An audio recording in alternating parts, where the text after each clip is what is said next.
Hello everybody, welcome to episode 101 of Show For You. Today we'll be going over Chapter 5 of Haunted Peak. Now, this episode is 101 because I do have a special game planned out that I'll be reviewing for episode 100 that comes out later today, so I hope you're there for that. But, yeah. So, Chapter 5 of Haunted Peak starts off at a very climactic point where we ended in the last chapter, with Chapter 4 being as Miko takes off the tarp and he sees the man himself laying there. And he takes it off real quick. He gets started and jumps back, and we see as his name is Taiki Ebihara, which he tells Miko here in a second. Yeah, Taiki Ebihara. So yeah, Taiki Ebihara. And so we see this, and he gets up, and we see as he puts his leaf on and all that. He's like, "I'm sorry, sorry that I scared you." So we actually get to see part of his face, and we see that it is scarred, and that his eye is in fact blinded somehow. So it looks as almost possibly he could be a burn victim of some sort, or he has suffered severe, like, I don't know, just something severe damage to the it'd be the left side of his, left side of his face. But yeah. Wait, no, it'd be the right side. I got my mirrored directions fault. But yeah, so he has severe damage to the right side of his face. And so we just kind of see as we get to learn a little bit more about Taiki. Now, I'm just going to call him Ebihara, actually. But Ebihara gets to talk with Miko, and he's like, he explains to him that he actually isn't up there to build like a resort or a cabin so people can come to. He reveals that yes, he's there to build a cabin, but he's there to live in it, because he mentions about how he can't actually work a normal job because of how his face looks and all of that, and that he wears the leaf to hide his face.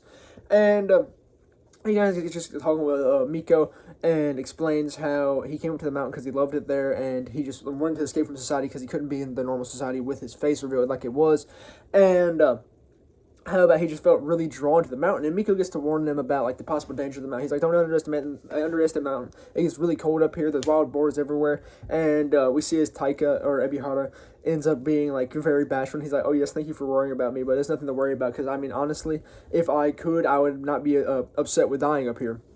So we see that he is just loving this mountain and really drawn to it, and he kind of explains to Miko about how he was kind of drawn to it at first sight, and how he was lured to live here because of just how connected he felt to the mountain. And he mentions about how he's been sleeping up there and all of that. And we see as Miko mentions that he hasn't even ever slept up there. So technically, Ebihara has more of an intimacy with this mountain than Miko does. But yeah, so ultimately, Miko ends up going down the mountain and leaving Ebihara up there to do as he pleases. I mean, it's his land. And we see as he goes down, and throughout all of this, the little previous interaction, he was thinking that Ebihara was a pathetic loser. But I was kind of a little bit mad at Miko for that, because honestly, Ebihara should be a kind dude. He's just a little awkward and just, I mean, not really bashful, but underconfident because of how his face looked and all that. He was just a kind guy up there. And Miko's like, this dude's a loser. But, I mean, he is like a middle schooler, so, I mean, it's reasonable to presume that his mind would instantly go to that, because, I mean, they're not going to think it out and perceive this person as kind when they technically not really technically, but kind of stolen something from them. But, yeah. So we see this, and then we see the next day as Miko is at school, he's still thinking about Ebihara, and his viewpoint here kind of changes. He kind of starts to see Ebihara as a more okay guy, because they hold that similar interest of having the love for the mountain within them. Kind of like the connection he had with his grandfather.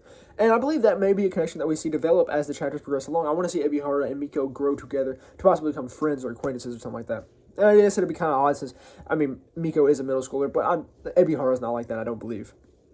But yeah, so we see this, and then we see as Momiji walks up to him, and she's like, "Yo, have you been up to the mountain again?" And he was like, "Oh, no." But then he reveals that he did learn some more information even from going up to the mountain. He's like, he's not actually a famous influencer or anything. And he reveals to Momiji that he knows that not Miko, but Ebihara has a dark secret, which is him just getting beat by his wife.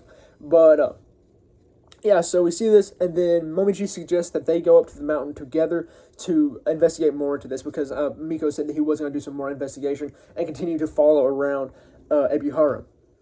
And Momoji's like, "Yeah, I want to go do some investigation with you, but we got to keep this our own little secret because Roko will be mad."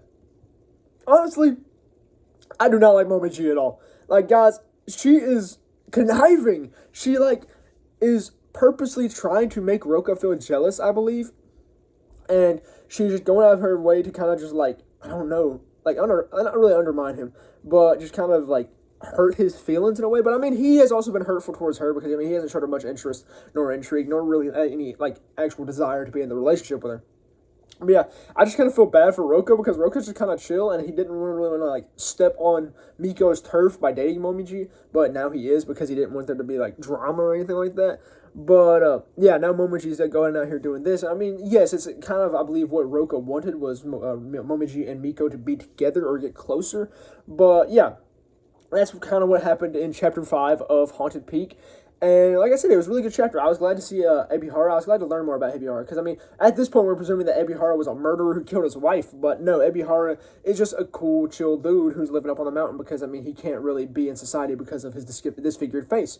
And that was given to him by his wife. So there is still the possibility that he killed his wife, but I feel as if it's less likely now, as we've seen with Ebihara's character, because I just don't believe he would have had it in him to kill a person or a woman. But yeah, like I said, that's all there really was for Chapter 5 of Haunted Peak, and that's all I really have for episode 101 of Show Review. So thank you very much for watching.